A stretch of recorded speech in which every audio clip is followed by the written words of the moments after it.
மனுஷனாக பிறந்த எல்லாருக்குமே வந்து பார்த்திங்கன்னா அவங்களுக்கு பிடிச்சத செய்கிறதா இருக்கட்டும், அவங்களுக்கு பிடிச்ச தலைவருக்கு ஓட்டு போடுறதா இருக்கட்டும், அவங்களுக்கு பிடிச்ச தலைவரை மேலே தூக்கி வச்சு கொண்டாடுறதா இருக்கட்டும், இது எல்லாமே வந்து பார்த்திங்கன்னா இயல்பான ஒரு விஷயம் தான்.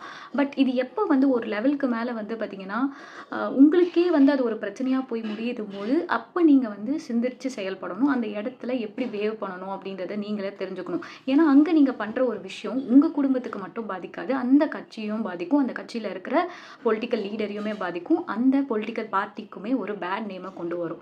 நான் எதை பற்றி பேசுகிறேன்னு பார்த்தீங்க அப்படின்னா, நேற்று ஈரோடில் வந்து பார்த்திங்கன்னா விஜய் அவர்கள் ஒரு மீட் மாதிரி நடந்துச்சு.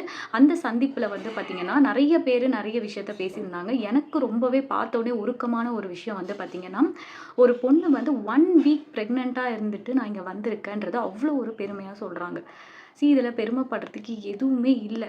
நாளைக்கு இன்கேஸ் அந்த இடத்துல எதுவுமே நடக்கலை, நல்லபடியாக நீங்கள் வந்துட்டீங்க. நாளைக்கு அந்த கூட்டத்தில் ஏதாவது ஒன்று ஆயிருந்தா யார் அந்த இடத்துக்கு பொறுப்பு?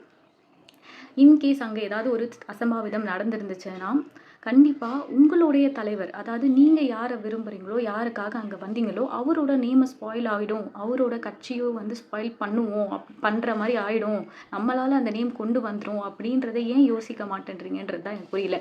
நீங்கள் எல்லாமே நினைக்கிறது கரெக்டு. லைக் அவருக்காக நீங்கள் நிற்கிறது, அவருக்காக வர்றது, அவருக்காக நீங்கள் இது பண்ணுறது, அவரை பிடிக்கும்னு சொல்கிறது எல்லாமே அக்செப்டபிள். பட் சம் லிமிட்ஸில் வந்து ஏன் அது உங்களுக்கு புரிய மாட்டேங்குதுன்றது தெரியலை.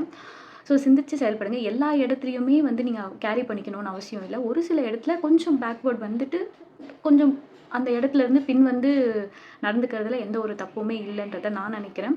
ஸோ இந்த விஷயத்தை பற்றி நீங்கள் என்ன நினைக்கிறீங்க அப்படின்றத மறக்காமல் காமெண்ட்ஸில் சொல்லுங்கள். இந்த வீடியோ பிடிச்சிருந்துச்சுன்னா வினி ஸ்பாட்ஸை ஃபாலோ பண்ணிக்கோங்க. பாய்.